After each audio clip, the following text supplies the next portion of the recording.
नमस्कार विद्यार्थियों। आज हम प्राचीन भारत का इतिहास के अंतर्गत पूर्व गुप्त काल में आर्थिक प्रगति की बात करेंगे। मैंने पिछले लेक्चर में आपको बताया था कि पूर्व गुप्त काल में किस प्रकार अतिरिक्त कृषि उत्पादन के कारण व्यापार और वाणिज्य को प्रोत्साहन मिला, किस प्रकार जैन और बौद्ध धर्मों के विकास के कारण व्यापारिक गतिविधियों को प्रोत्साहन मिला और कुषाण साम्राज्य के कारण जो राजनीतिक स्थिरता की स्थिति बनी उससे भी आर्थिक प्रगति संभव हो पाई। पूर्व गुप्त काल की जब हम बात करते हैं तो इसे हम मौर्योत्तर काल भी कहते हैं, इसे शुंग सातवाहन कुषाण काल भी कहा जाता है और इसे ईसा पूर्व 200 से 300 ईस्वी के समय के रूप में भी जाना जाता है। आज हम इसी पूर्व गुप्त काल में हुई आर्थिक प्रगति पर कुछ और बिंदुओं पर विचार करेंगे और सबसे पहले हम बात करेंगे इस काल में मौद्रिक अर्थव्यवस्था का जो विकास हुआ वो किस प्रकार हुआ। भारत में सबसे पहले स्वर्ण मुद्राओं का प्रचलन ईरानी सम्राट डेरियस ने किया था। कुषाण शासक विम कैटफिसस ने एक बड़ी संख्या में सोने की मुद्राओं का प्रचलन किया था। कुषाण शासकों ने सोने की मुद्राओं के अलावा तांबे और चांदी की मुद्राओं का भी प्रचलन किया था। भारत में कई देशी राजवंशों ने भी तांबे और कांसे के सिक्के जारी किए थे, जैसे नागवंश, योधेय वंश और मित्रवंश। और इस प्रकार पूर्व गुप्त काल में मौद्रिक अर्थव्यवस्था का विकास काफ़ी हद तक हुआ। इसके साथ साथ टकसाल कला का विकास भी इस अवधि में हुआ था। कुषाण सिक्कों की जो बनावट है उससे हमें पता चलता है कि पहले की तुलना में ये सिक्के काफ़ी परिष्कृत हैं। यदि हम इससे पहले के सिक्कों पर नज़र डालें तो मौर्य काल में जो सिक्के बने हैं उन पर शासकों का नाम नहीं मिलता, सिर्फ एक चिन्ह अंकित होता था। और बाद में जो सिक्के बने हैं उन पर जो आकृतियां अंकित की गई है उन पर यूनानी प्रभाव नज़र आता है। बाद में सिक्कों पर जो लेख लिखे गए उनमें खरोष्टी और यूनानी दोनों ही लिपियों का प्रयोग किया गया और इस प्रकार से स्पष्ट है कि इस समय जो मुद्राएं जारी की गई वो काफ़ी कलात्मक रूप लिए हुए हैं और मुद्राओं का इस काल में नियमित रूप से प्रयोग हुआ। इस काल की एक और बड़ी विशेषता है नगरीकरण। उद्योगों और वाणिज्य के विकास और मुद्रा के अधिक प्रयोग के कारण अनेक नगरों का विकास हुआ और इस काल का सबसे महत्वपूर्ण नगर था तक्षशिला, जो कि हड़प्पा संस्कृति के बाद पहला प्लान्ड तरीके से बसाया हुआ नगर था। नए नगरों में मथुरा का नाम भी काफ़ी महत्वपूर्ण है। इसके अतिरिक्त उत्तर प्रदेश में शगवेरपुर, सोहगौरा, कौशाम्बी, अतरंजी खेड़ा आदि नगर कुषाण काल में विकसित हुए। दक्षिण भारत में पैठन, धान्यकटक, अमरावती, सोपारा, अरिकमेडू ये नगर सातवाहन काल में डेवलप हुए थे। और दक्षिण के शहरी केंद्रों में यदि हम और नाम देखें तो महत्वपूर्ण नगरों में प्रतिष्ठान, भोगवर्धन, नासिक, वैजयंती, धान्यकटक, अमरावती, सोपारा, अरिकमेडु आदि के नाम लिए जा सकते हैं। कुषाण और सातवाहन काल में नगरों का बड़ी तेजी से विकास हुआ, क्योंकि उनका व्यापार रोमन साम्राज्य के साथ उस समय चरम सीमा पर था। और इस प्रकार से नगरीकरण की दृष्टि से देखें तो पूर्व गुप्त काल काफी महत्वपूर्ण काल था। पूर्व गुप्त काल में जैसे जैसे उद्योगों की, शिल्पों की प्रगति हुई, उनके द्वारा जो वस्तुएं उत्पादित की जाती थी, उनकी मांग देश में सब जगह थी। और इस पीरियड में व्यापारी काफिले बना करके घोड़े, ऊन, मलमल, मोती आदि अलग अलग दिशाओं से लेकर के जहाँ भी उनकी मांग होती थी उन्हें पहुँचा देते थे। इस काल में व्यापार के विकास में राजमार्गों का काफ़ी योगदान रहा। आंतरिक व्यापार में नदी मार्गों का बड़ा महत्व था और नदियों के किनारों पर नावें माल लाने और ले जाने के लिए हमेशा तैयार रहती थी। कुछ प्रमुख राजमार्गों की हम बात करें तो सबसे पहला प्रमुख राजमार्ग था उत्तर भारत को दक्षिण भारत से जोड़ने वाला।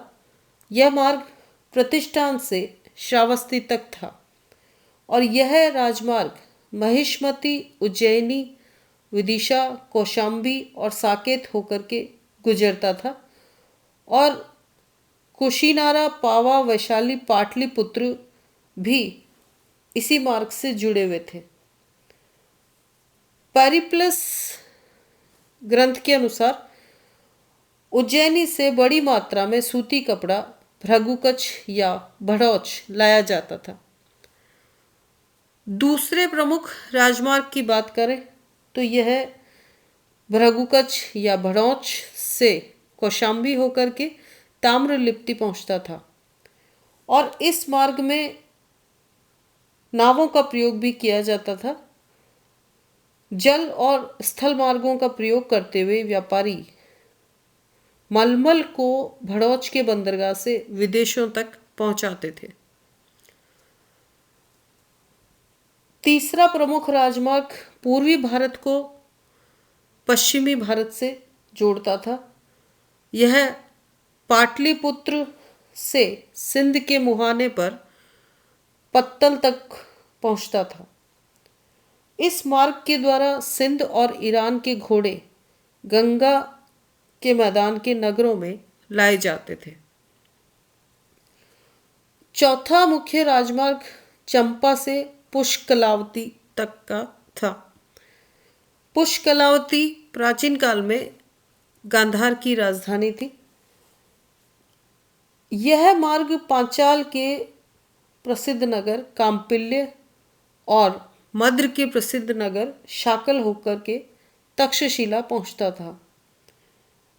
इस राजमार्ग के सहायक मार्गों द्वारा हिमालय पर्वत के प्रदेश में मिलने वाली वस्तुएं जैसे ऊन, मणियाँ, जड़ी बूटियाँ आदि लाकर के दूर के प्रदेशों में भेजी जाती थी। पांचवा राजमार्ग भड़ौच से पुष्कलावती तक का था और यह पामीर का पठार होकर के बैक्ट्रिया तक जाता था। इस राजमार्ग के अंतर्गत हिंदुकुश और कश्मीर से बाल छड़ भृगुकच्छ लाई जाती थी और चीन से कच्चा रेशम, कच्चा धागा, रेशम के कपड़े आदि बैक्ट्रिया लाए जाते थे। तो इस प्रकार से पूर्व गुप्त काल में काफ़ी महत्वपूर्ण राजमार्गों का विकास हुआ और इनसे व्यापारिक गतिविधियों को प्रोत्साहन मिला।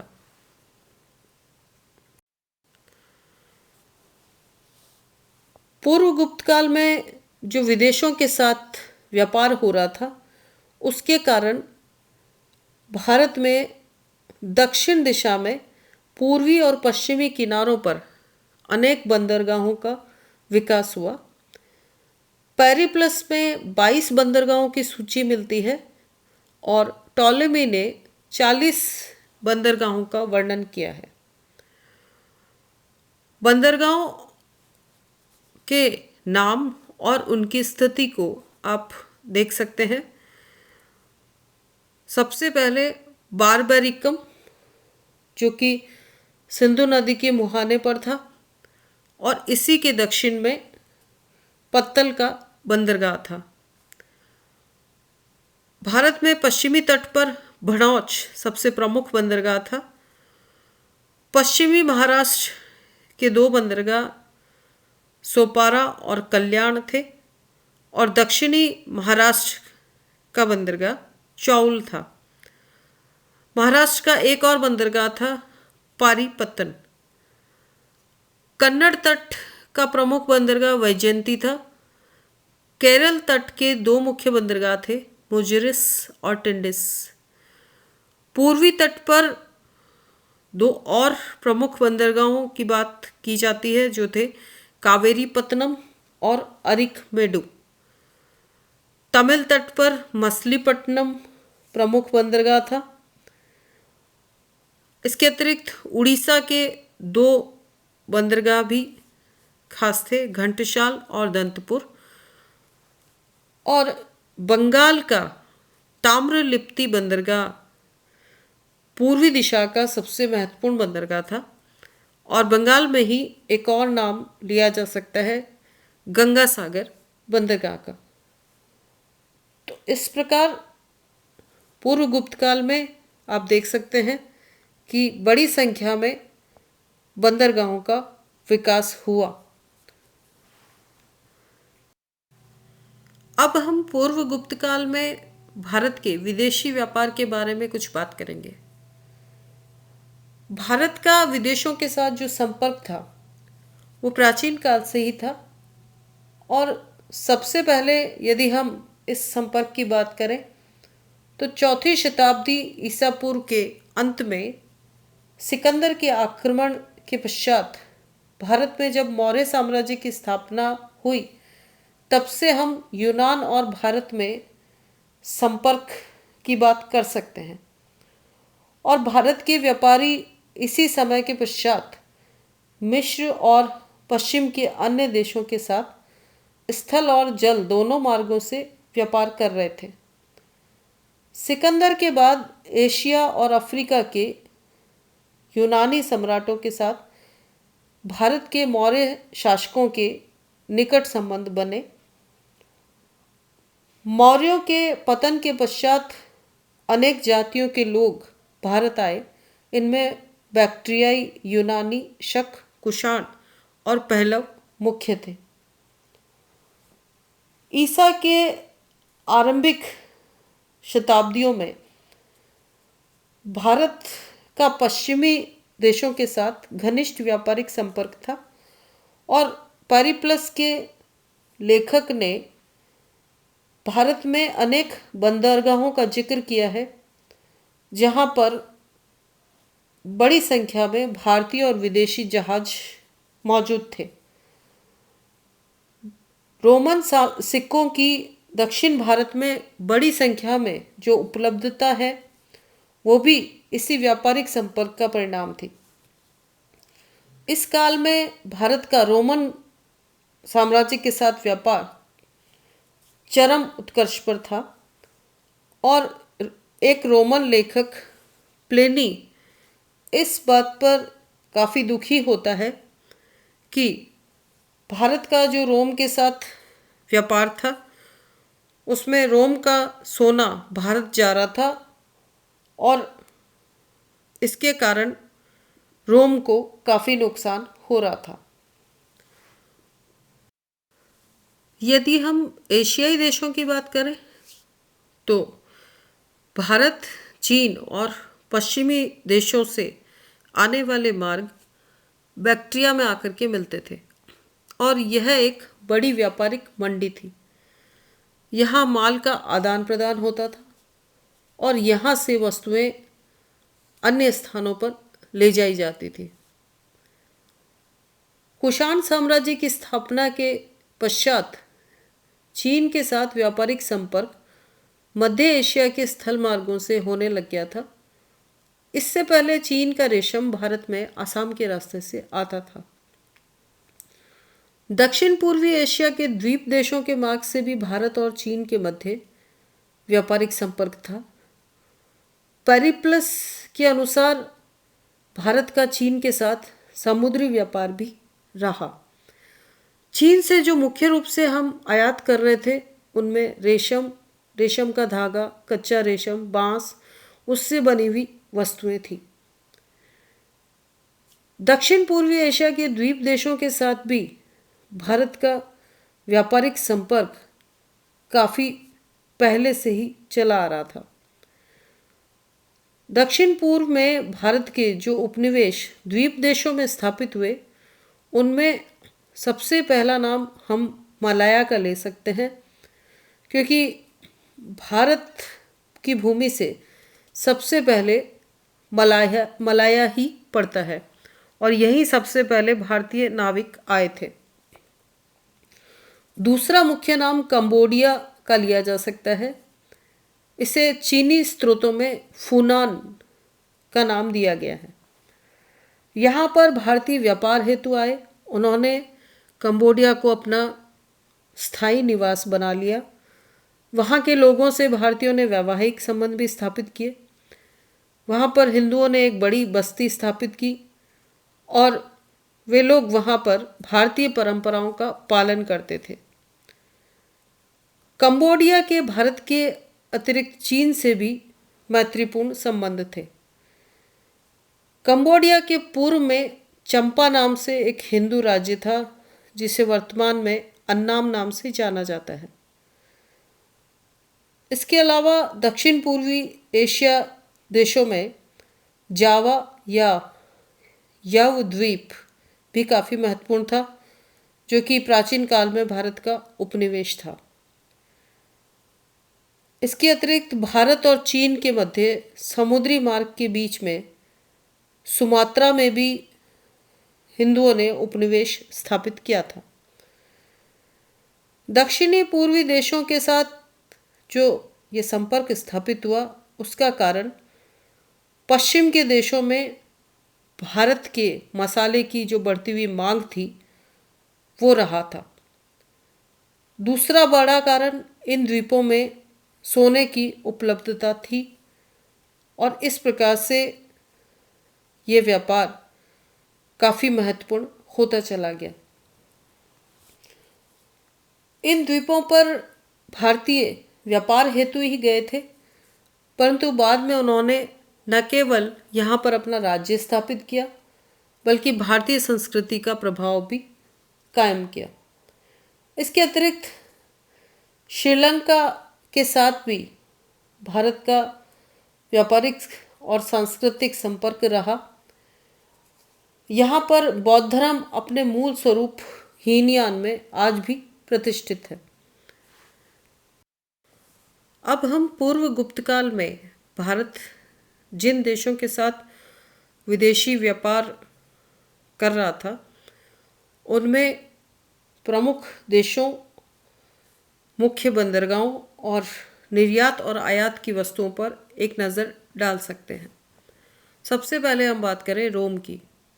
रोम के साथ भारत का व्यापार प्रमुख रूप से सोपारा, कल्याण, भड़ौच, चौल, कावेरीपट्टनम, अरिकमेडु, टिंडिस, मुजरिस, वैजयंती, मसूलीपट्टनम, घंटसाल और गंगा सागर से हो रहा था। भारत निर्यात के रूप में काफ़ी वस्तुएं रोम भेज रहा था और इनमें मुख्य रूप से हम बात कर सकते हैं काली मिर्च, इलायची, दालचीनी, मलमल, मोती, मणिया और रेशम की। और भारत रोम से जो आयात कर रहा था उसमें शराब, चीनी के बर्तन और सोने के चांदी के सिक्के प्रमुख थे। इसके अतिरिक्त इथोपिया के साथ व्यापार में भारत मुख्य रूप से चावल और कपड़ा निर्यात कर रहा था और हाथीदांत, सोना, चांदी आदि आयात कर रहा था। फारस की खाड़ी के जो तटवर्ती नगर थे उनके साथ व्यापार भड़ौच बंदरगाह के माध्यम से हो रहा था। निर्यात की प्रमुख वस्तुओं में तांबा, चंदन की लकड़ी और सागवान की लकड़ी थी और आयात होने वाली वस्तुओं में मोती, मदिरा, खजूर, सोना आदि थे। दक्षिण पूर्वी एशियाई देशों के साथ जो भारत का व्यापार था वो मुख्य रूप से अरिकमेडु, ताम्रलिप्ति, कावेरीपट्टनम, घंटसाल और गंगा सागर के माध्यम से हो रहा था और भारत इन्हें वस्त्र और चावल निर्यात कर रहा था। आयातित वस्तुओं में मसाले, काली मिर्च आदि का नाम लिया जा सकता है। चीन के साथ जो व्यापार था उसमें भारत मुख्य रूप से चंदन की लकड़ी निर्यात कर रहा था और चीन से भारत चीनी रेशम और बांस मंगा रहा था। तो इस प्रकार से आज के टॉपिक में जो मैंने आपको बताया कि पूर्व गुप्त काल में किस प्रकार से मुद्राओं का विकास हुआ, भारत में नगरीकरण हुआ और काफ़ी राजमार्गों का विकास हुआ। इसके साथ साथ हमने देखा कि जो विदेशी व्यापार था उसमें मुख्य रूप से भारत में काफ़ी महत्वपूर्ण बंदरगाहों का योगदान रहा और एक बड़ी सूची हमें बंदरगाहों की मिलती है। भारत रोम, चीन, दक्षिण पूर्वी एशियाई देशों के साथ मुख्य रूप से व्यापार कर रहा था और हम कह सकते हैं कि ईसा पूर्व की द्वितीय शताब्दी से तीसरी शताब्दी ईस्वी तक का भारत का जो ये समय है उसमें भारत एक केंद्रीय भूमिका निभा रहा था। पूर्व दिशा में दक्षिण एशिया के देश और चीन के साथ भारत के व्यापारिक संपर्क थे और पश्चिम दिशा में ईरान और रोम के साथ भारत का व्यापारिक संपर्क था। तो इस प्रकार यह युग आर्थिक समृद्धि का युग था। विदेशों में भारतीय वस्तुओं की बढ़ती हुई मांग को पूरा करने के लिए कृषि, उद्योग और व्यापार वाणिज्य की अत्यधिक प्रगति हुई और इसके कारण दूसरे देशों से भारत में बड़ी मात्रा में सोना चांदी का आगमन हुआ। और यदि इस युग को हम भौतिक समृद्धि का युग कहें तो कोई अतिशयोक्ति नहीं होगी, क्योंकि इस युग की समृद्धि का वर्णन संस्कृत, पाली और तमिल साहित्य में मिलता है और पुरातात्विक साक्ष्यों से इसकी पुष्टि भी होती है।